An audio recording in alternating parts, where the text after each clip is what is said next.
Pagi itu, suasana di Jalan Raya Kedoya Utara, Jakarta Barat, tampak sama seperti hari-hari biasanya.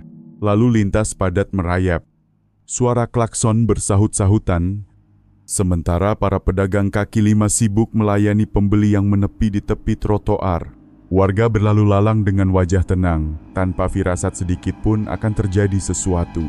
Namun sekitar pukul 6:30 pagi waktu Indonesia bagian Barat, seorang pengendara ojek online tiba-tiba menghentikan motornya di pinggir jalan.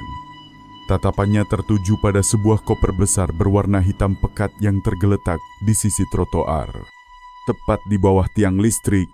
Sekilas, koper itu tampak biasa saja, tetapi letaknya yang janggal di area tanpa rumah maupun toko di sekitarnya membuat si pengendara merasa curiga. Ia sempat mengira koper tersebut milik seseorang yang mungkin tertinggal. Namun, beberapa menit berlalu, tidak ada satupun orang datang mengambilnya.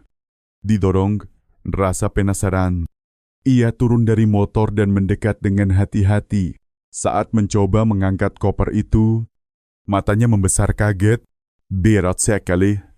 Bahkan terlalu berat, seperti berisi benda padat atau sesuatu yang tidak wajar. Beberapa warga yang kebetulan melintas ikut berhenti. Ada yang hanya menatap dari kejauhan. Ada pula yang langsung menyalakan kamera ponsel untuk merekam. Dalam hitungan menit, suasana yang semula tenang berubah menjadi riuh. Suara bisik-bisik dan tanya penasaran mulai terdengar di antara kerumunan. Sebagian warga menduga koper itu mungkin berisi uang hasil kejahatan. Sementara yang lain takut kalau isinya justru sesuatu yang berbahaya. Tak lama berselang, seorang petugas keamanan dari toko di ujung jalan segera menghubungi pihak kepolisian. Sekitar pukul 7:04, 2 unit patroli dari Polsek Kebonjeruk tiba di lokasi. Polisi langsung menutup area dengan garis kuning dan meminta warga menjauh. Namun justru rasa ingin tahu warga semakin besar. Mereka berkerumun di balik garis polisi, menanti apa yang akan terjadi selanjutnya. Setelah hampir 30 menit proses identifikasi awal, seorang petugas berseragam lengkap dengan sarung tangan dan masker perlahan membuka kunci koper. Saat penutupnya terangkat, semua mata serempak menatap ke arah yang sama. Beberapa detik kemudian terdengar seruan tertahan dari petugas di barisan depan. Bau menyengat seketika menyebar ke udara, membuat sejumlah warga mundur sambil menutup hidung. Polisi yang membuka koper tampak menahan napas, lalu segera memberi isyarat kepada rekannya untuk menutup kembali koper itu. Kami akan menindaklanjuti dengan tim identifikasi dan forensik, ujar salah satu petugas singkat kepada wartawan yang mulai berdatangan. Tanpa memberikan penjelasan lebih lanjut, koper itu langsung dibungkus dengan plastik besar dan dimasukkan ke mobil dinas kepolisian. Dalam waktu kurang dari 1 jam, kawasan yang sebelumnya ramai mendadak menjadi zona steril. Wartawan dari berbagai media berbondong-bondong datang. Sementara aparat terus berjaga ketat. Belum ada pernyataan resmi mengenai isi koper tersebut. Namun beberapa saksi mengaku mencium bau busuk yang luar biasa menyengat, seperti bau bangkai.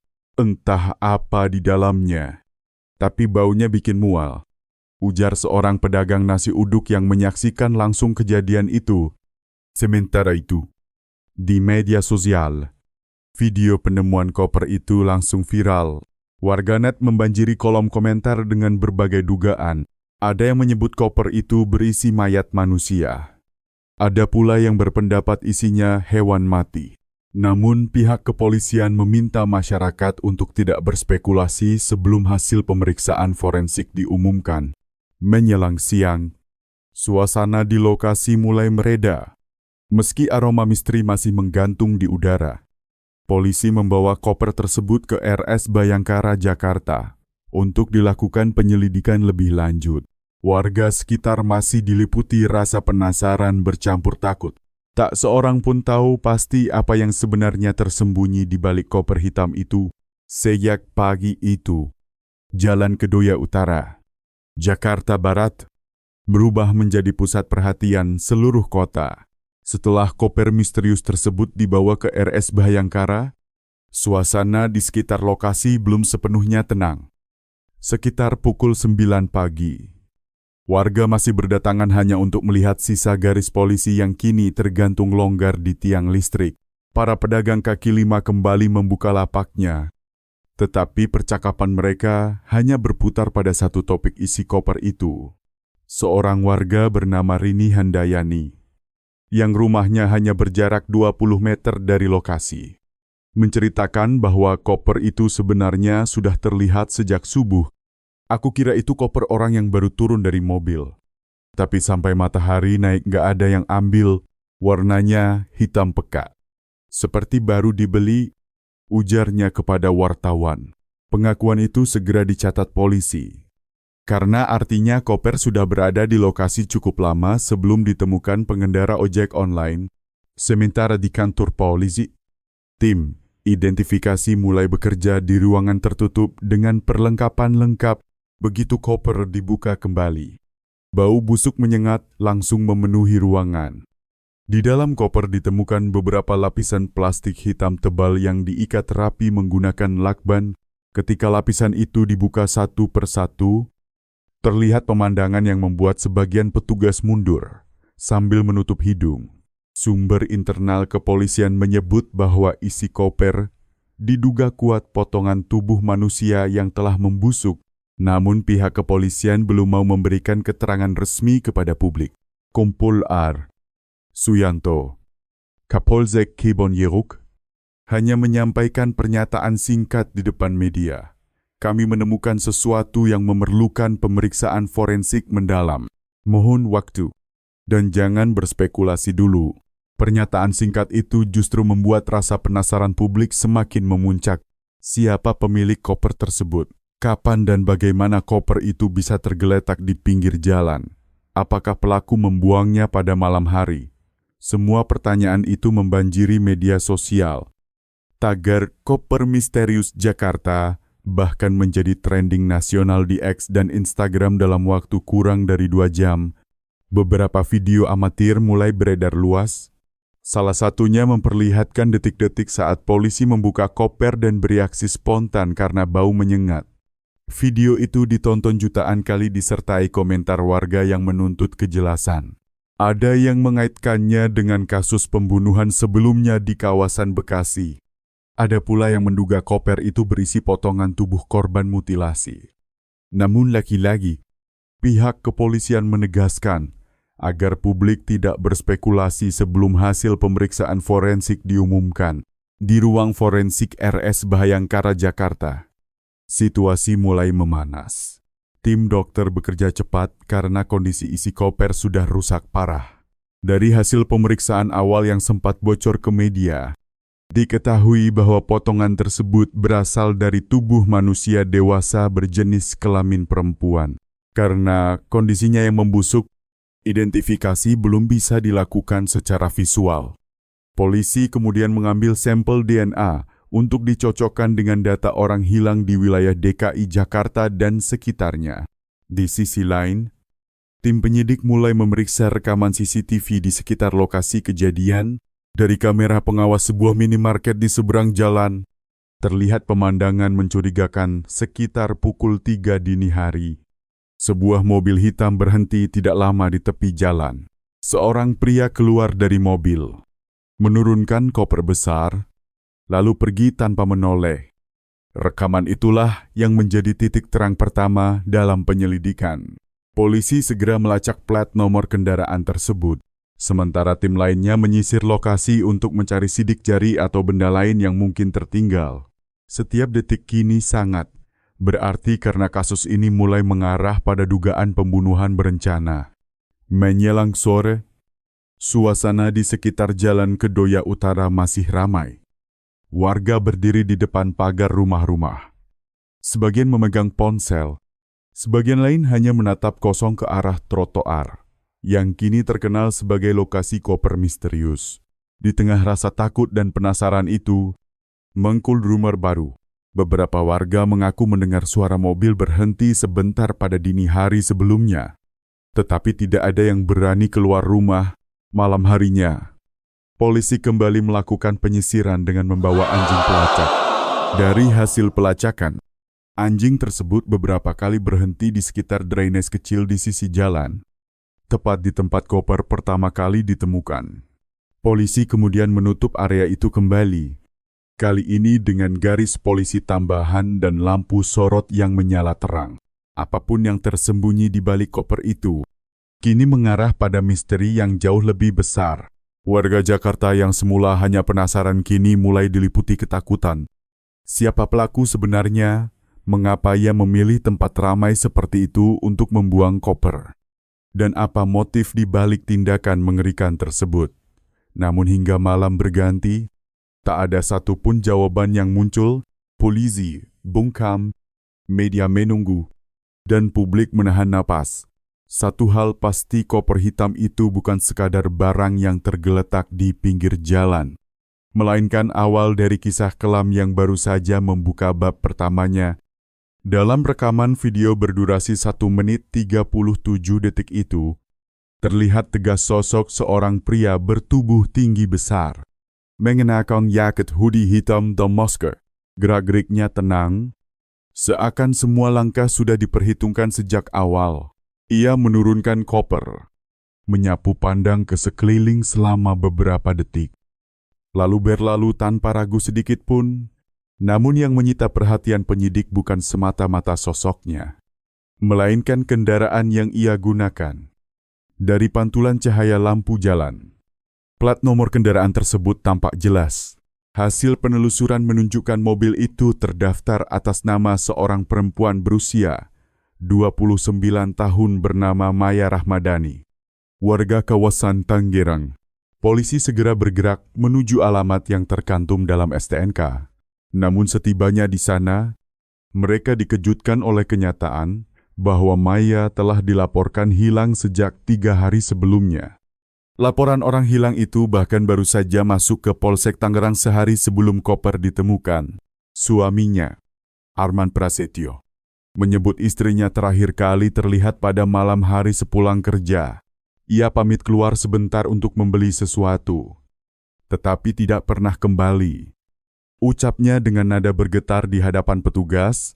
Keterkaitan antara mobil milik Maya dan koper misterius itu seketika membuat arah perkara berubah drastis. Polisi kini menduga kuat bahwa isi koper kemungkinan besar tubuh Maya sendiri.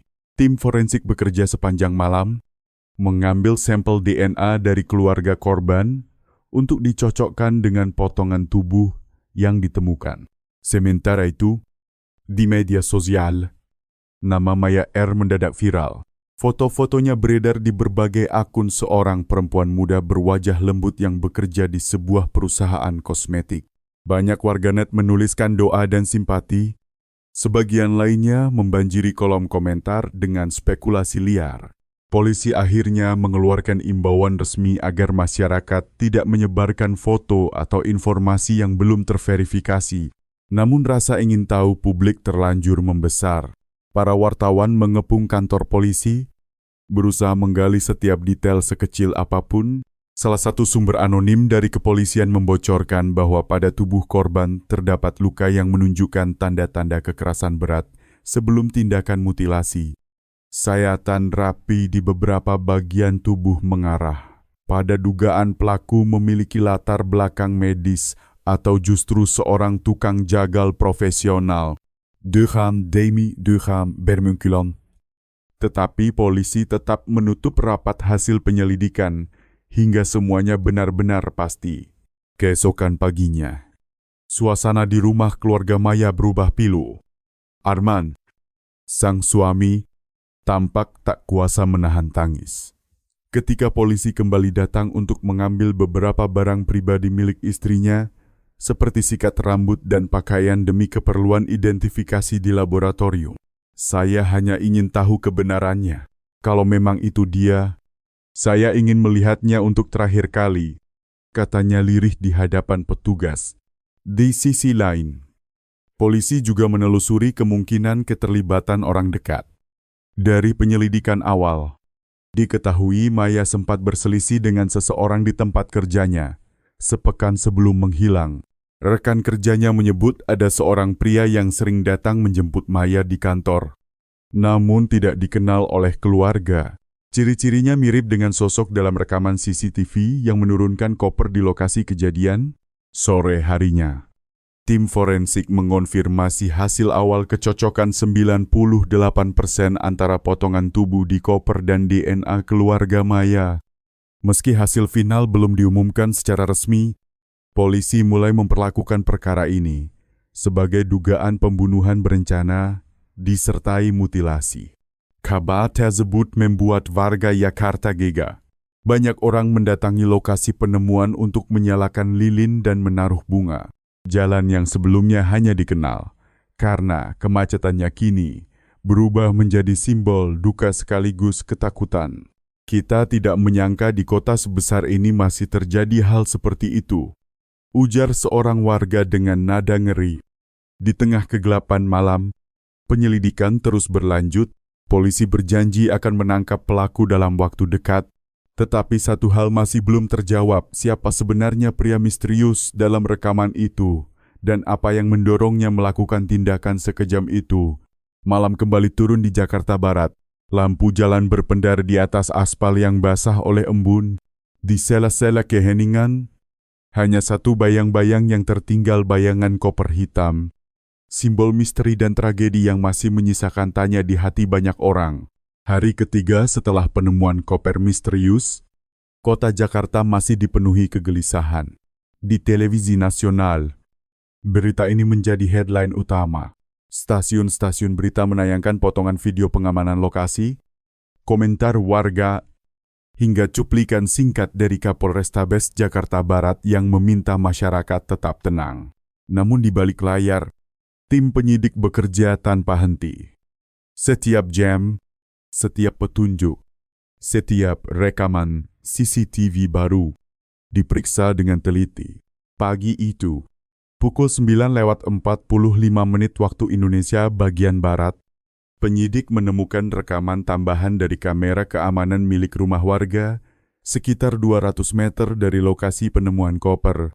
Dalam video itu, terlihat sosok yang sama, pria bertubuh tinggi, memakai hoodie hitam dan masker. Namun kali ini, rekaman memperlihatkan sesuatu yang berbeda. Ia sempat berhenti, menatap jalan sekitar, lalu menoleh ke arah kamera, seolah sadar sedang terekam. Dalam sepersekian detik, ia mengangkat tangan entah untuk menutupi wajah atau memberi tanda gestur yang membuat bulu kuduk penyidik berdiri. Bukan hanya itu, dari hasil pembesaran video, polisi menemukan detail kecil di tangan kiri pria itu, tampak jam tangan logam dengan ukiran unik pada talinya. Benda tersebut menjadi kunci penting dalam pelacakan, karena model jam itu tergolong langka dan hanya dijual di beberapa toko perhiasan premium di Jakarta. Tim segera menelusuri toko-toko tersebut. Sementara itu, di media sosial, rumor kian liar. Ada yang menuduh pelaku mantan kekasih Maya. Ada pula yang menyebutnya rekan kerja. Beberapa akun gosip bahkan mengunggah foto seorang pria yang diklaim mirip dengan sosok di CCTV. Polisi langsung menegaskan bahwa penyebaran foto tanpa bukti dapat menghambat penyelidikan, tetapi publik terlanjur haus akan kebenaran. Siang harinya, polisi memanggil Arman, suami Maya, untuk memberikan keterangan tambahan. Di ruang interogasi, Arman tampak lelah dan linglung. Ia menjawab setiap pertanyaan dengan suara bergetar. Namun ada satu hal yang membuat penyidik terdiam saat kepadanya ditunjukkan foto hasil tangkapan CCTV. Ekspresinya berubah tegang. Saya kenal orang ini, ucapnya pelan. Menurut pengakuan Arman, pria itu bernama Reza Dwantara, mantan pacar Maya semasa kuliah di Yogyakarta. Mereka sempat berhubungan cukup lama, tetapi putus setelah Maya memutuskan pindah ke Jakarta. Dia orangnya posesif, temperamen, dan sulit menerima penolakan. Kata Arman, beberapa bulan lalu, Maya sempat bercerita bahwa Reza tiba-tiba menghubunginya lewat media sosial, tetapi ia mengabaikannya. Keterangan tersebut langsung mengubah arah penyelidikan. Polisi melacak identitas Reza Duyantara, seorang pria berusia 31 tahun yang tinggal di kawasan Cengkareng. Saat tim datang ke kontrakannya, tempat itu sudah kosong. Para tetangga mengaku terakhir melihat Reza 2 hari sebelum penemuan koper. Dia keluar malam-malam bawa tas besar. Setelah itu nggak pernah balik, kata salah satu warga. Dari penggeledahan di dalam kontrakan, ditemukan beberapa barang yang mencurigakan: sarung tangan lateks, pisau daging besar, dan pakaian dengan noda coklat gelap yang diduga darah. Semua barang itu langsung dibawa ke laboratorium forensik. Bau menyengat samar masih tertinggal di ruangan sempit itu, membuat beberapa petugas terdiam. Aromanya sama seperti saat koper dibuka, ujar salah satu penyidik. Sementara itu, hasil pemeriksaan sidik jari dari koper mulai menunjukkan titik terang dari 5 sidik yang berhasil diidentifikasi. 1 di antaranya cocok dengan data biometrik milik Reza Duyantara yang tercatat di Data Kependudukan Nasional. Bukti ini memperkuat dugaan bahwa Reza adalah pelaku utama. Namun keberadaannya masih misterius, seolah lenyap begitu saja. Malam harinya, penyidik menelaah kembali rekaman CCTV di sekitar terminal, stasiun, dan pelabuhan. Di Pelabuhan Sunda Kelapa, kamera pengawas menangkap sosok mirip Reza berjalan tergesa-gesa sambil membawa tas ransel besar. Ia terlihat menatap ke sekeliling sebelum naik ke kapal tujuan Makassar. Polisi segera mengirimkan surat koordinasi ke kepolisian setempat di wilayah tujuan guna melakukan pengejaran. Sementara itu, keluarga Maya masih menanti kabar hasil autopsi final. Di ruang jenazah RS Bhayangkara, Jakarta, suasana dipenuhi duka. Ayah Maya duduk terdiam memegang foto putrinya, sementara ibunya hanya menangis tanpa suara. Dia anak baik, tidak pernah macam-macam, ucap sang ayah lirih kepada wartawan. Kami ingin pelakunya dihukum seberat-beratnya. Namun kisah ini tidak berhenti di situ. Dari hasil analisis forensik digital, ditemukan bahwa sehari sebelum menghilang, Maya sempat menerima panggilan telepon selama 17 menit dari nomor yang tidak dikenal. Setelah ditelusuri, nomor itu ternyata milik Reza Duyantara, dan lokasi sinyal terakhir panggilan tersebut berasal dari area yang sama dengan tempat koper ditemukan. Artinya, Maya kemungkinan besar bertemu dengan Reza malam itu sebelum akhirnya menghilang. Polisi menduga Reza menjemput Maya dengan mobilnya, lalu melakukan aksi brutal yang hingga kini masih sulit dijelaskan motif pastinya. Di tengah penyelidikan yang terus berjalan, masyarakat Jakarta mulai was-was. Beberapa tempat umum memperketat keamanan. Warga berhati-hati jika melihat benda mencurigakan di jalan. Media menyoroti perkara ini sebagai salah satu kejahatan paling mengerikan dalam dekade terakhir di wilayah DKI Jakarta dan Banten. Sementara pelaku utama masih buron, jejaknya kini mengarah ke laut. Ke kapal yang berlayar membawa lebih dari 1.000 penumpang menuju pulau seberang. Polisi berpacu dengan waktu. Sebab di balik setiap detik yang berlalu, ada kemungkinan pelaku melangkah semakin jauh dari jangkauan hukum. Malam itu di dermaga Pelabuhan Sunda Kelapa, lampu kapal terakhir perlahan meredup di kejauhan. Angin laut membawa aroma asin yang menggigit, bercampur dengan ketegangan yang belum reda. Di antara gelap dan cahaya, misteri koper hitam itu kini merembet, menyentuh batas antara pencarian keadilan dan pelarian ke kegelapan. Angin malam di Pelabuhan Sunda Kelapa berembus dingin, menusuk tulang. Gelombang kecil berdebur di bawah dermaga, memantulkan cahaya lampu yang redup. Di tengah hiruk-pikuk kapal penumpang yang bersiap berlayar ke arah timur, seorang pria berjaket hitam tampak berdiri di barisan paling belakang dengan kepala tertunduk. Ia menggenggam tas besar di tangan kanan, sementara tangan kirinya dengan jam logam khas yang sama, seperti dalam rekaman CCTV bergetar halus, seolah menahan sesuatu. Itulah Reza Duyantara, Setelah menurunkan koper berisi jasad Maya di pinggir jalan Jakarta Barat, ia menghilang selama 2 hari, berpindah dari satu penginapan ke penginapan lain. Kini ia mencoba kabur keluar pulau menggunakan identitas palsu yang diperolehnya dari seseorang di kawasan Kota Tua. Dalam manifest penumpang, namanya tercatat sebagai Dimas Wibowo, tetapi bagi aparat, wajah itu sudah dikenali. Pada saat yang sama, tim gabungan dari Polrestabes Jakarta Barat dan Polda Sulawesi Selatan tengah melakukan koordinasi. Berdasarkan data manifest dan rekaman CCTV pelabuhan, mereka yakin Reza berada di kapal KM Nusantara Jaya yang malam itu berlayar menuju Makassar. Kapal tersebut diperkirakan tiba keesokan sore. Dan polisi segera menyiapkan penyergapan di pelabuhan tujuan, namun laut bukan tempat yang mudah ditebak. Pukul 23:15 waktu Indonesia bagian Barat, kapal melepaskan tali dan meninggalkan dermaga, membawa ratusan penumpang dari berbagai kota. Di geladak atas, Reza duduk sendirian menatap laut gelap yang tampak tak berujung. Pikirannya berputar cepat. Bayangan wajah Maya muncul berganti-ganti dalam benaknya tersenyum. Marah, menangis, lalu hening. Kau yang memaksa semua ini terjadi. Gumamnya pelan, suaranya tenggelam dalam angin laut. Sementara itu di darat, penyelidikan makin mengerucut. Polisi berhasil memulihkan 2 rekaman suara dari ponsel Maya berkat kerja tim digital forensik. Dalam rekaman pertama, terdengar suara Reza dengan nada tinggi memaksa Maya untuk bertemu. Kita harus bicara 1 kali saja, katanya keras.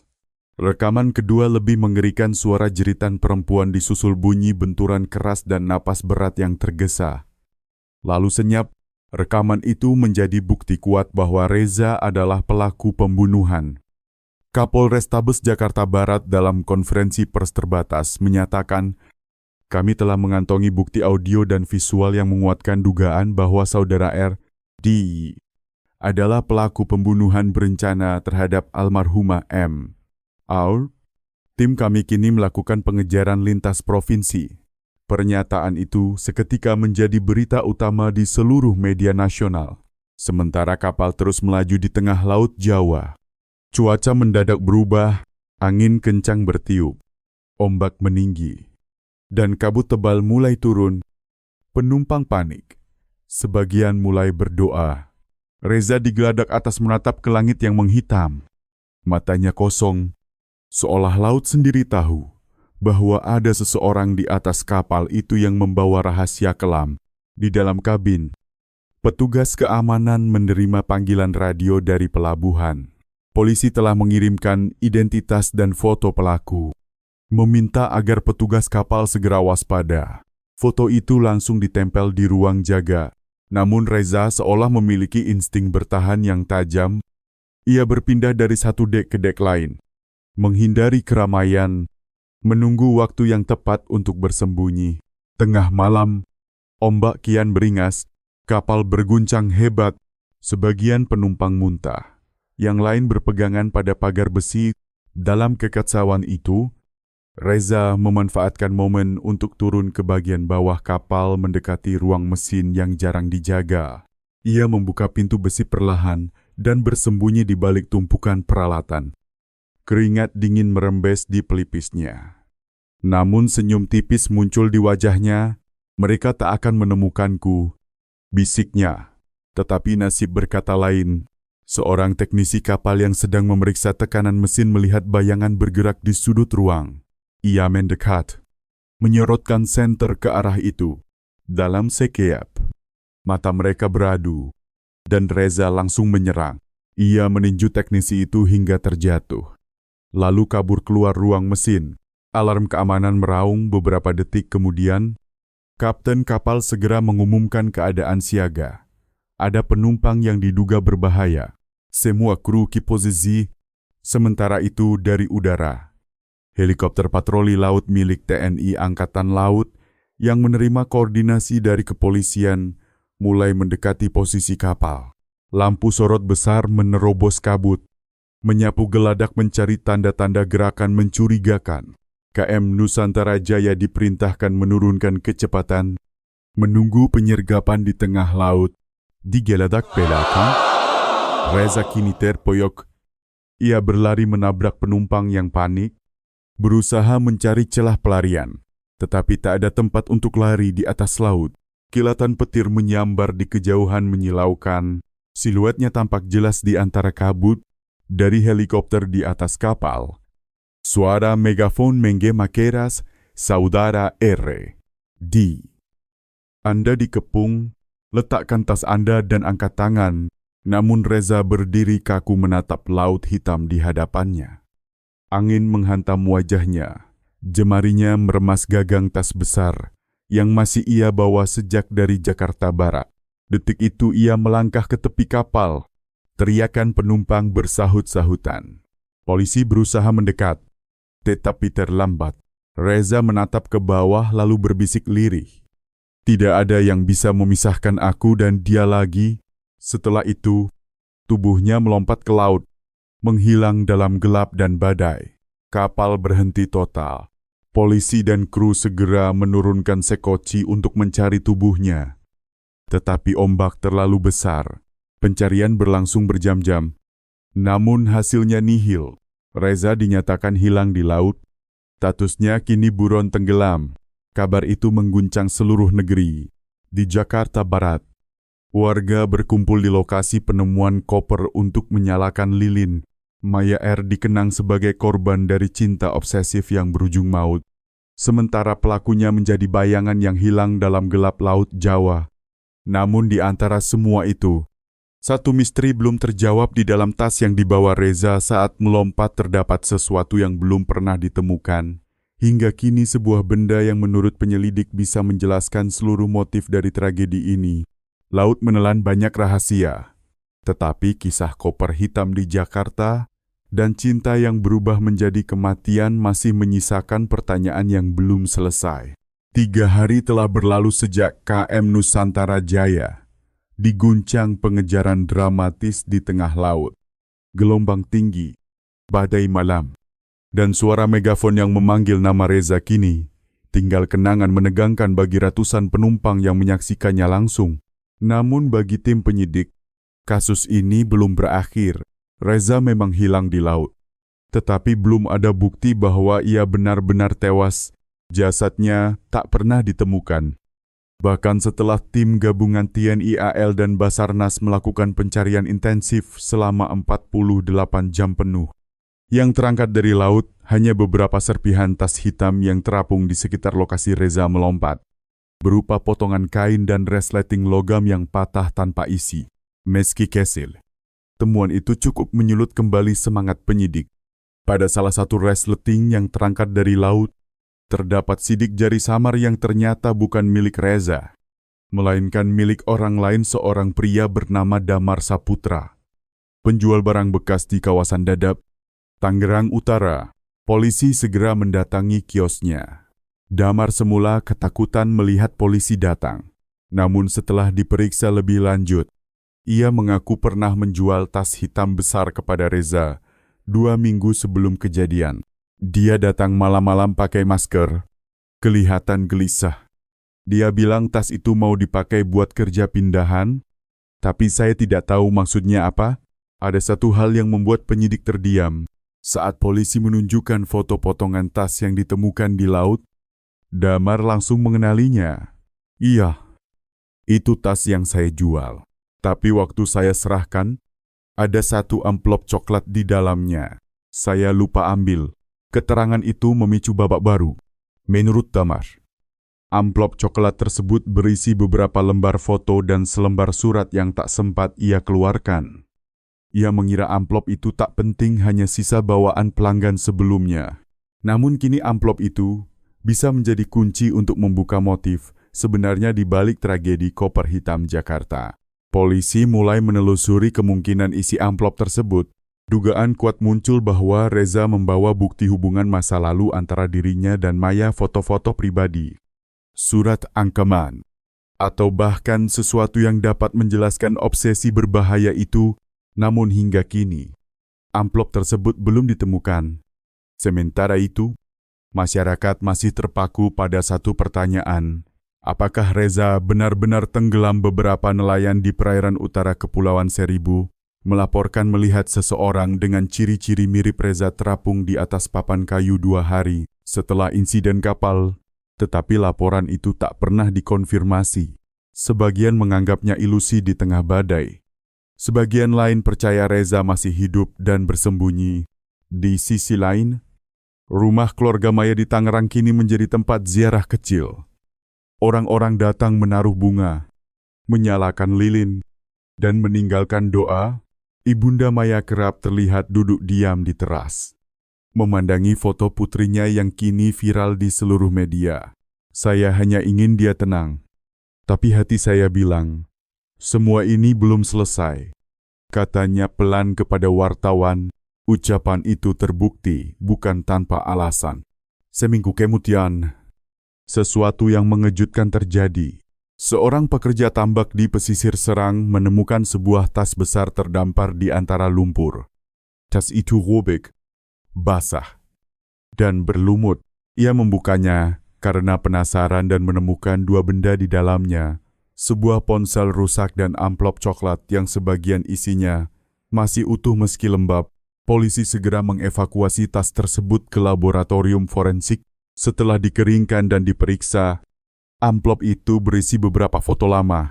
Maya dan Reza saat masih berpacaran terlihat tersenyum di sebuah taman kota, memegang bunga, dan saling berpelukan.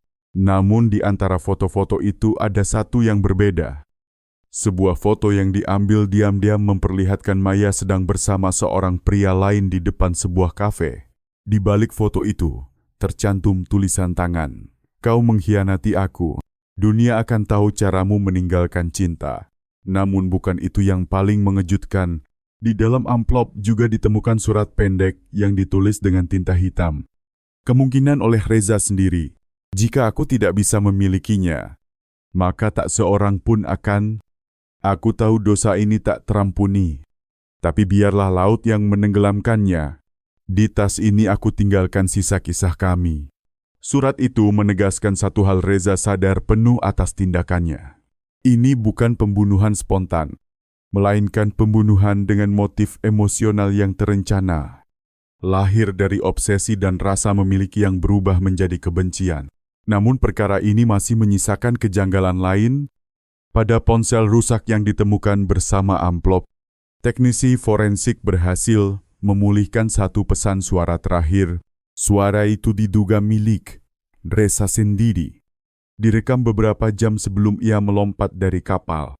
"Aku melihat laut tenang tapi gelap seperti hati manusia. Kau kira damai, padahal menyimpan badai.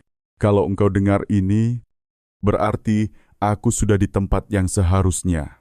Tapi jangan salah, aku belum tenggelam." Kata-kata terakhir itu membuat bulu kuduk penyidik berdiri. Aku belum tenggelam. Apakah itu metafora? Atau peringatan bahwa ia masih hidup? Media sontak meledak dengan spekulasi baru. Ada yang percaya Reza berhasil melarikan diri ke pulau lain. Ada pula yang menganggap ia sudah mati dan pesan itu hanyalah rekaman lama. Namun bagi tim penyidik, pesan itu cukup untuk membuka kemungkinan bahwa pelarian Reza belum berakhir. KM Nusantara Jaya kembali beroperasi.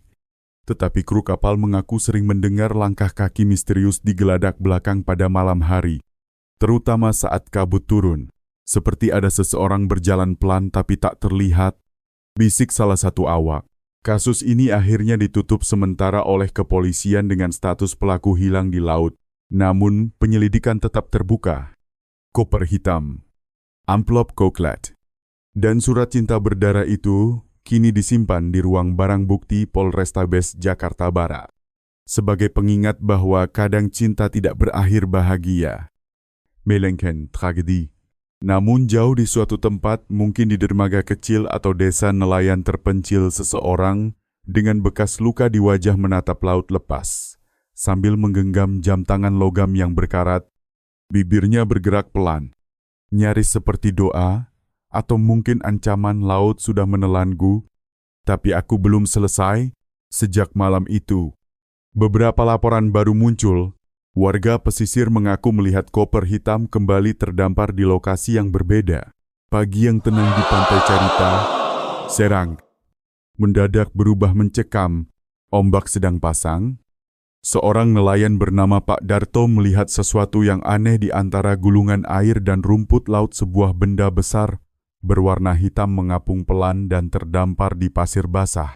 Saat ia mendekat, jantungnya berdegup cepat.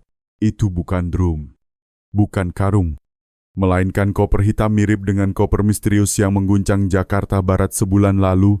Pak Darto segera memanggil warga sekitar. Dalam waktu singkat, bibir pantai dipenuhi orang, ada yang merekam, ada yang menutup hidung, karena bau menyengat yang mulai tercium samar dari arah koper. Salah satu warga melapor ke polisi. Tak lama kemudian, 3 unit patroli datang bersama tim identifikasi. Polisi segera mensterilkan area, garis kuning dipasang, dan warga diimbau mundur sejauh 50 meter. Tak ada yang berani menyentuh koper itu. Beberapa petugas forensik mengenakan sarung tangan, lalu perlahan membuka kunci yang sudah berkarat.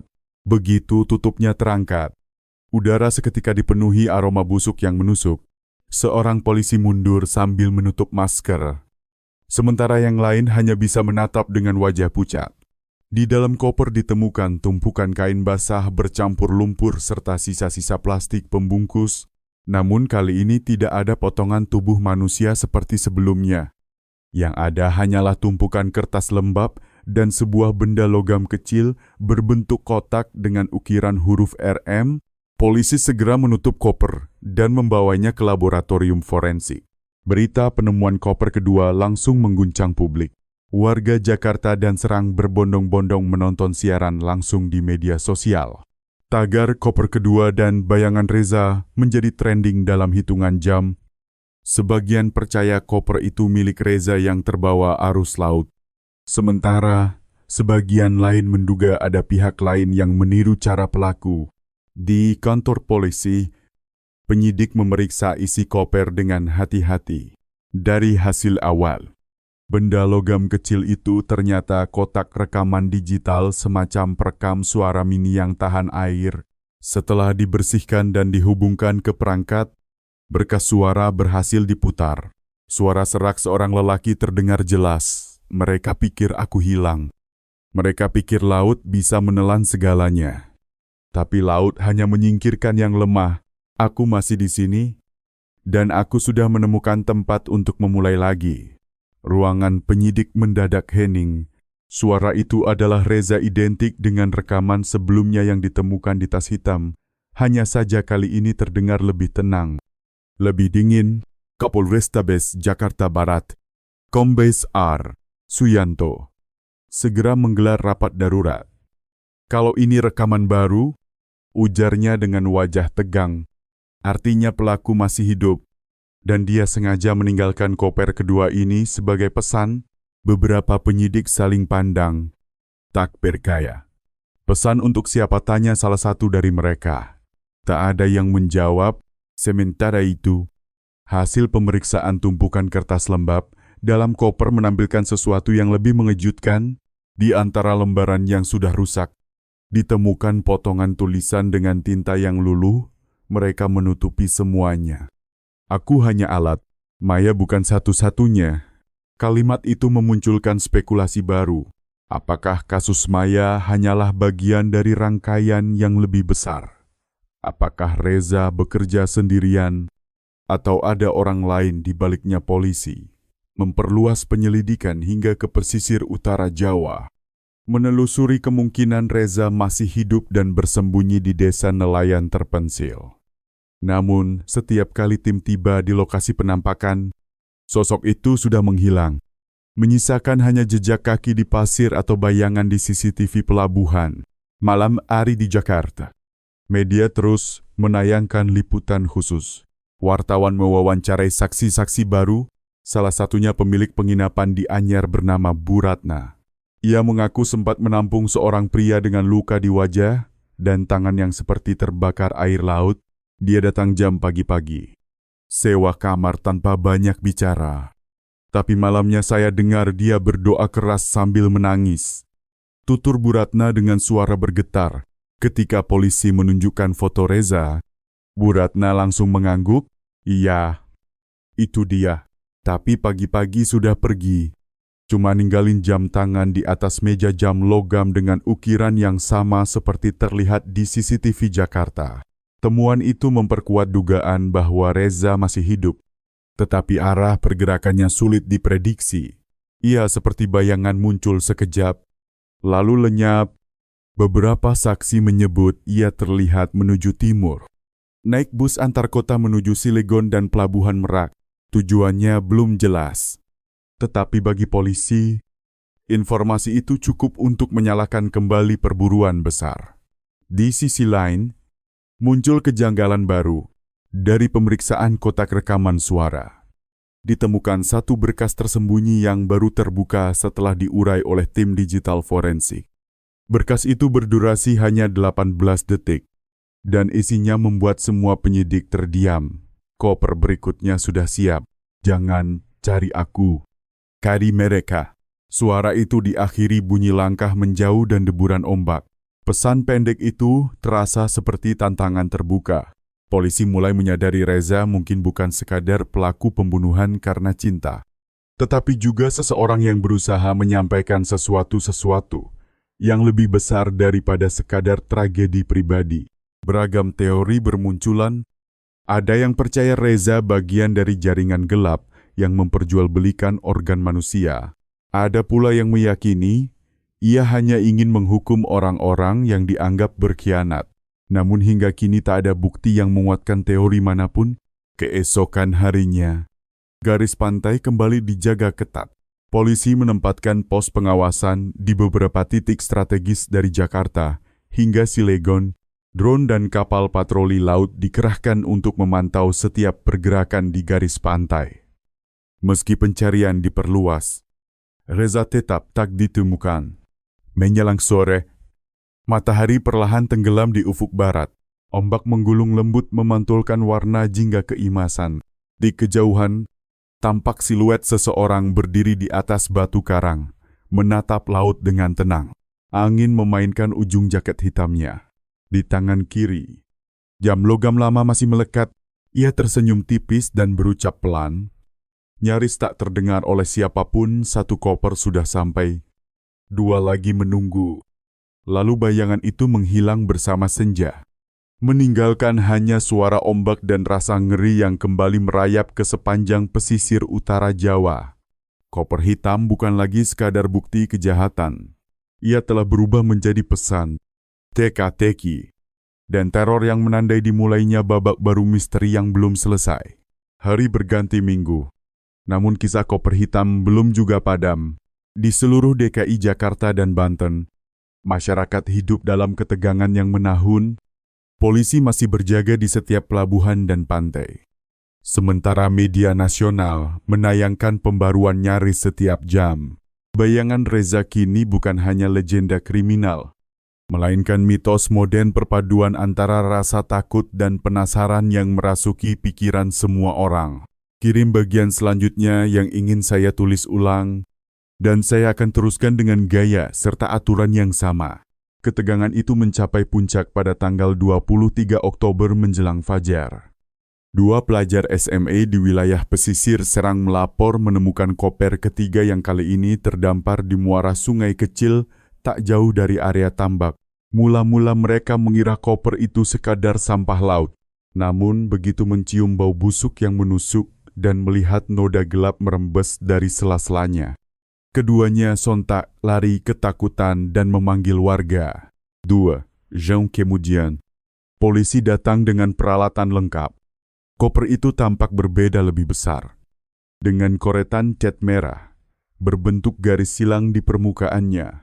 Saat tutupnya dibuka perlahan, isi di dalamnya bukan tubuh manusia. Yang tersingkap justru hal yang lebih membingungkan: 3 topeng karet bergambar wajah manusia, 1 boneka kecil berambut sintetis, dan sebuah foto hitam putih seorang perempuan yang wajahnya disayat hingga rusak.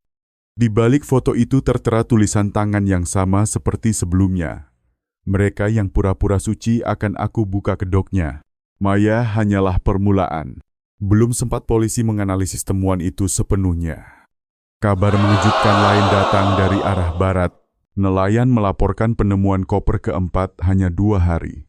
Setelah koper ketiga ditemukan, lokasinya lebih mencekam di bawah dermaga tua yang jarang dipakai. Polisi datang bersama tim penyelam dan mengevakuasi koper tersebut dalam keadaan penuh lumpur. Saat dibuka di lokasi steril, isi koper membuat semua yang hadir terdiam. Sebuah buku catatan tebal berlumur air asin, beberapa helai pakaian perempuan, dan sebuah ponsel dengan layar retak. Yang membuat bulu kuduk merinding adalah kalimat di halaman pertama buku itu, "Aku tidak sendiri. Mereka menonton. Mereka bersembunyi di balik seragam, di balik pangkat, di balik ke kamera." Buku tersebut berisi puluhan halaman tulisan tangan Reza yang tidak beraturan, campuran pengakuan, angkeman, dan semacam jurnal pribadi. Dari catatan itu, penyelidikan berputar arah Maya bukan korban pertama. Reza menyebut 2 nama perempuan lain, Nadja dan Rani. Keduanya diklaim pernah mengkhianatinya dan dilindungi orang berkuasa. Polisi segera menelusuri catatan itu. Hasil pencarian menunjukkan memang ada 2 perempuan dengan nama serupa yang dilaporkan hilang 2 tahun sebelumnya. Satu di Bekasi dan satu lagi di Karawang, namun kedua kasus dihentikan karena minim bukti. Kini catatan Reza menjadi penghubung yang mengerikan. Ada kemungkinan ia telah melakukan hal serupa jauh sebelum kasus Maya terjadi. Sementara itu, ponsel yang ditemukan dalam koper keempat berhasil dihidupkan oleh tim forensik digital. Di dalamnya terdapat rekaman video berdurasi 1 menit 42 detik suasana ruangan gelap dengan napas berat di latar. Kamera bergerak pelan menyorot koper serupa dengan yang ditemukan di Jakarta Barat. Lalu suara Reza terdengar lirih, "Kau pikir ini akhir? Tidak.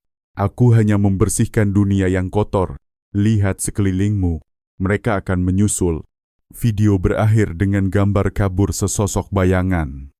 Tak jelas apakah laki-laki lain atau bayangan Reza sendiri yang berdiri di belakangnya.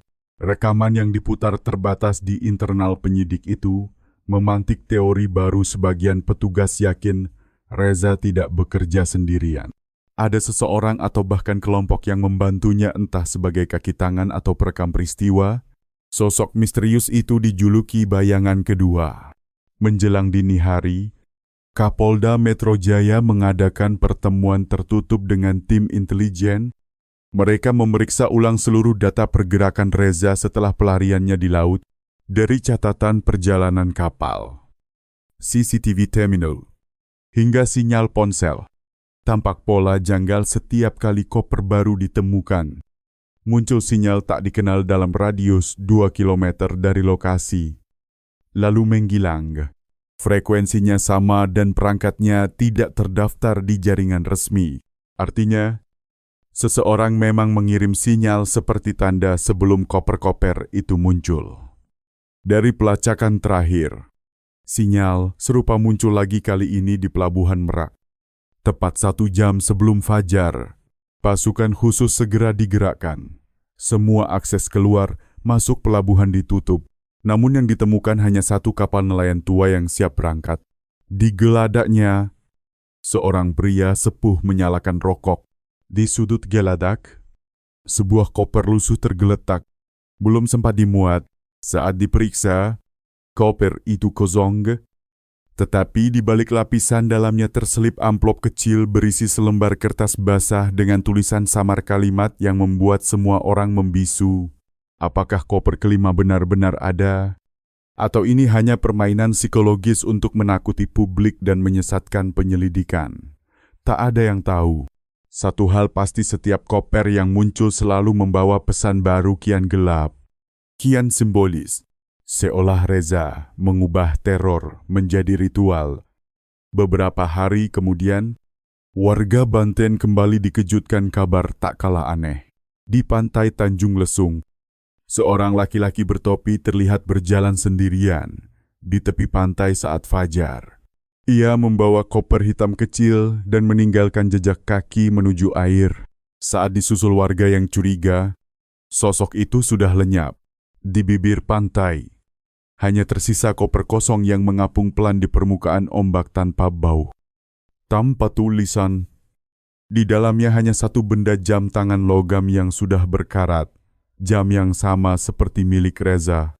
Apakah itu tanda ia akhirnya menyerah? Atau bukti bahwa koper kelima benar-benar sudah dilepas ke laut sebagai penutup ritual polisi bungkam? Media hanya berspekulasi. Di tengah kegaduhan, kisah koper hitam berubah menjadi legenda urban, diceritakan berbisik di warung kopi dan forum daring, tentang pria yang menantang laut, tentang cinta yang berubah menjadi darah, dan tentang koper yang tak henti-henti kembali. Di antara semua misteri itu, satu kalimat tetap menggema dalam ingatan orang banyak, ucapan Reza dalam rekaman terakhirnya. Aku belum tenggelam. Saat itu. Setiap kali koper hitam muncul di berita, setiap kali ombak membawa sesuatu ke tepi pantai, warga hanya bisa berbisik pelan, mungkin itu dia. Reza kembali. 1 bulan berlalu sejak penemuan koper keempat, meski situasi seperti tenang. Bayang ketakutan justru menebal di sepanjang pesisir Jakarta hingga Banten. Warga hidup dalam kewaspadaan. Setiap benda mencurigakan di jalan, di sungai, atau di pantai segera dilaporkan ke polisi. Namun keheningan itu rupanya hanya jeda. Sebab dini hari tanggal 29 November, ketenangan kembali terusik di sebuah desa nelayan kecil di Labuan, Pandeglang. Seorang anak bernama Bagas menemukan benda besar tersangkut di jaring ikan milik ayahnya. Saat ditarik, benda itu berat, basah, dan hitam pekat. Warga berkumpul, menatap ngeri ketika sadar yang mereka lihat bukan ikan, melainkan koper besar yang terkunci rapat dengan gembok berkarat. Di sisi luarnya tercetak huruf timbul perak RM005, Kobormanya Borshot Sepotopi. Polisi segera turun ke lokasi dan membawa koper ke laboratorium di RS Bayangkara Jakarta untuk dibuka secara tertutup. Semua menduga. Inilah koper kelima yang selama ini disebut-sebut dalam pesan terakhir Reza. Proses pembukaan dilakukan dengan protokol keamanan ketat. Ruangan disterilkan. Seluruh petugas mengenakan APD lengkap. Saat gembok dipotong dan koper dibuka, aroma tajam segera memenuhi udara, bukan bau busuk pembusukan, melainkan bau bahan kimia yang menusuk. Seperti formalin. Isinya membuat semua orang membeku sekerangka manusia yang sudah kering. Terbungkus kain putih, disusun sangat rapi. Di dada kerangka itu ada benda kecil menyerupai jam tangan logam yang berkarat. Persis seperti milik Reza. Di sampingnya tergeletak buku catatan kecil terbungkus plastik. Tulisan tangan di dalamnya sangat familiar bagi penyidik gaya Reza tajam. Tergesa, namun penuh perasaan, isi pesannya membuat bulu kuduk berdiri. Aku tidak pernah melarikan diri. Aku kembali ke laut bersama yang seharusnya bersamaku. Dunia hanya melihat sisi gelapku, tapi tak melihat sisi gelap mereka. Ini bukan pembunuhan. Ini pemurnian. Maya bukan korban. Dia saksi. Aku yang dihancurkan. Aku yang dibuang. Mereka ingin menutup semua jejak, tapi aku tahu cara membuat dunia melihat. 5 koper, 5 kebenaran, semuanya akan muncul ke permukaan satu demi satu. Di halaman terakhir, ada tanda tangan Reza dan cap sidik jari yang telah mengering. Tim forensik memeriksa kerangka itu cermat. Dari hasil awal diketahui, tulang tersebut memang milik Reza Dwantara. DNA cocok 100% dengan sampel keluarga. Namun kabar ini justru melahirkan misteri baru bila jasad Reza sudah mati. Siapa yang mengirim koper-koper berikutnya? Siapa yang menulis pesan-pesan terakhir itu? Dalam konferensi pers, Kapolda Metro Jaya menyatakan, secara ilmiah, jenazah ini milik Reza. Kami belum dapat memastikan kapan kematian terjadi, karena kondisi tulang menunjukkan perendaman jangka panjang. Sejumlah ahli forensik menduga Reza telah tewas di laut beberapa waktu setelah melompat dari KM Nusantara Jaya. Dan koper-koper yang muncul kemudian mungkin dikirim oleh seseorang yang mengetahui seluruh rencananya. Namun ada pula teori lain yang lebih gelap. Dari analisis grafologi terhadap buku catatan, disimpulkan bahwa beberapa halaman terakhir bukan ditulis oleh Reza sendiri. Tekanan tinta dan pola gores berbeda. Seolah tangan lain yang melanjutkan catatan itu. Bahkan tanda tangan di halaman akhir sedikit menyimpang dari gaya aslinya. Artinya, ada kemungkinan seseorang memanipulasi kematian Reza, menjadikannya simbol untuk menebar ketakutan sekaligus membungkus sesuatu yang lebih besar.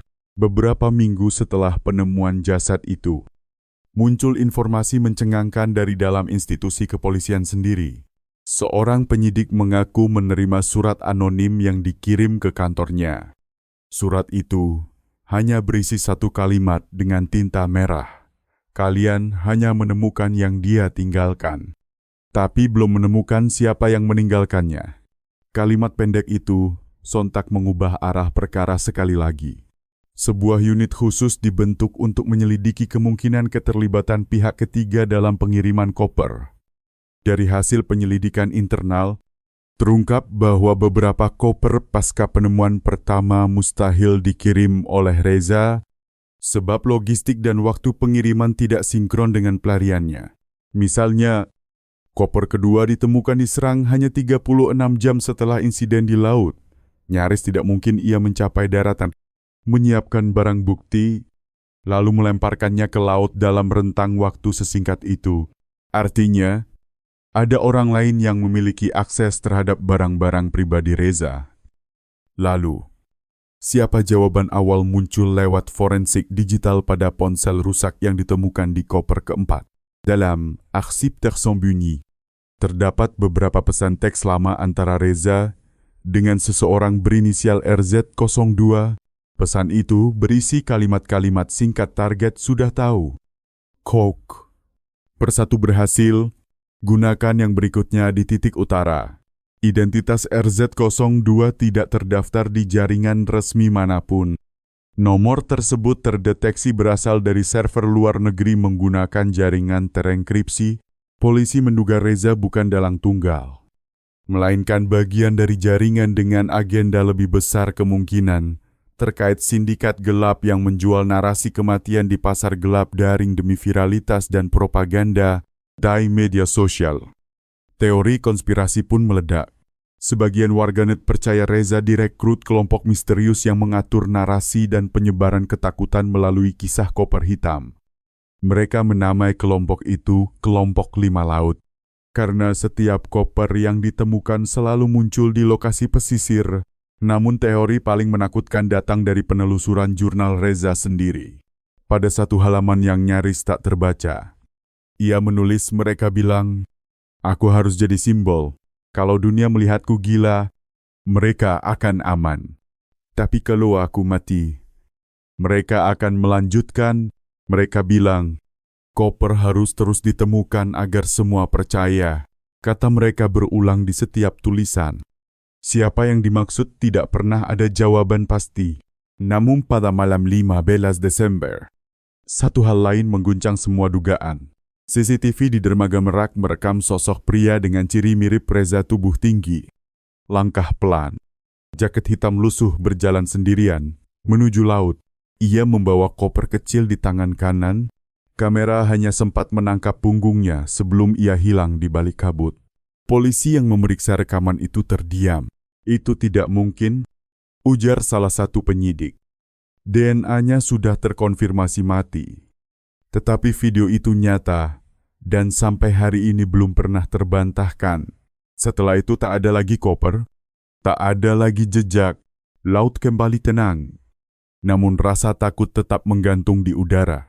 Kasus koper hitam resmi ditutup dengan status tidak terpecahkan. Namun bagi masyarakat, kisah itu tak pernah benar-benar usai. Mereka bilang, saat fajar pertama muncul di laut utara Jawa, terkadang ombak membawa bisikan aneh, suara seseorang memanggil dari kejauhan. Berucap pelan, aku belum tenggelam. Dan setiap kali koper hitam menampakkan diri di mimpi siapapun, satu hal selalu sama, laut di kejauhan berkilau, seperti sepasang mata yang menatap balik dingin, tenang, dan penuh rahasia yang belum selesai. Fajar menyingsing di atas garis pantai Jakarta. Ombak kecil berkejaran membelai pasir lembab dengan suara yang lembut, namun menyimpan gemuruh. Sudah berbulan-bulan sejak koper kelima ditemukan. Namun kisahnya belum benar-benar berakhir. Di ruang arsip Polrestabes Jakarta Barat, puluhan berkas berlabel merah tersusun rapi, koper 1 hingga koper 5 di dalamnya catatan forensik, foto, transkrip, rekaman, dan peta penyelidikan yang tak pernah lagi diperbarui. Secara resmi kasus telah ditutup, tetapi bagi sebagian penyidik, mimpi buruk itu belum usai. Mereka masih terbangun di tengah malam, mendengar suara koper yang terbuka, atau langkah kaki yang berhenti di ambang pintu. Salah satunya, Inspektur Aditya, yang memimpin penyelidikan sejak awal. Ia tak pernah bisa melupakan tatapan kosong Reza di rekaman terakhir. Pada suatu malam, saat Aditya duduk sendirian di ruang kerjanya yang suram, lampu redup memantulkan cahaya ke berkas lusuh bertuliskan Reza D. File Final. Di dalamnya, ada sesuatu yang belum pernah ia lihat sebelumnya, selembar foto tua yang entah bagaimana muncul di antara dokumen lama. Foto itu memperlihatkan Reza muda tersenyum bersama 2 pria lain yang mengenakan jaket identik di depan bangunan tua dekat pelabuhan. Di balik foto, tertulis samar, "Kita bertiga memulai." Tapi hanya satu yang boleh tenggelam. Aditya menatap foto itu lama. Tangannya gemetar. Apakah ini berarti Reza tidak sendirian sejak awal? 2 orang lainnya siapa? Dan mengapa tulisan di balik foto tampak baru? Seolah baru ditulis beberapa hari lalu, sebelum ia sempat berpikir lebih jauh. Listrik di ruangannya padam. Lampu berkedip sekali, lalu mati total dari luar jendela. Hujan turun pelan disertai gemuruh petir. Dalam gelap, ponsel Aditya bergetar. Sebuah pesan masuk tanpa pengirim. Laut tidak menyimpan rahasia. Laut hanya menunggu waktunya mengembalikan. Wajah Aditya memucat. Ia bergegas keluar ruangan. Namun, langkahnya terhenti di pintu koridor. Di ujung sana, tampak koper hitam tergeletak basah, seolah baru diletakkan. Tidak ada yang tahu siapa yang menaruhnya di sana. Ia mendekat perlahan. Koper itu tidak terkunci. Saat dibuka, di dalamnya hanya ada satu benda jam tangan logam yang telah berhenti berdetak dan secarik kertas dengan tulisan tangan yang sangat ia kenal. "Aku tidak mati. Aku berubah menjadi laut." Keesokan harinya, koper itu menghilang. Tidak ada catatan resmi. Tidak ada saksi yang melihat. Hanya jejak air memanjang menuju pintu keluar kantor, lalu hilang di jalan raya. Hujan telah membasuh semua sisa jejak. Masyarakat Jakarta perlahan melupakan kisah koper hitam. Berita baru datang. Perkara baru muncul. Dan waktu berjalan seperti biasa. Namun bagi mereka yang pernah melihat langsung, kisah itu berubah menjadi legenda yang berbisik di malam hari. Para nelayan sesekali melihat koper terapung di kejauhan, tetapi tak berani mendekat. "Kalau engkau temukan koper hitam di laut," kata mereka pele, "jangan pernah dibuka. Laut bukan tempatnya rahasia manusia. Laut hanya meminjam." Beberapa tahun kemudian, Pantai Carita yang dulu menjadi simbol dari penemuan di pesisir berubah menjadi kawasan wisata. Namun setiap kali ombak besar datang dan air mencapai batas trotoar, warga mengaku mencium aroma formalin yang samar di udara. Lalu terdengar bunyi logam beradu seperti gembok yang terbuka di bawah air. Tak ada yang tahu apakah Reza benar-benar mati atau justru menjadi legenda yang menjelma dalam setiap gelombang. Satu hal pasti, kisah koper hitam telah menjadi peringatan abadi tentang obsesi cinta yang berbalik menjadi kutukan, juga tentang rahasia yang seharusnya dibiarkan tenggelam bersama laut. Di ufuk timur, matahari naik perlahan, ombak berkilau seperti kaca pecah. seolah laut sedang tersenyum sambil menyembunyikan sesuatu di dalamnya. Angin berembus membawa bisikan lembut yang nyaris tak terdengar, namun cukup jelas bagi siapapun yang berdiri di sana dan berani mendengarkan. Aku belum tenggelam. Lalu laut kembali tenang, dan koper hitam itu sekali lagi hilang tanpa jejak.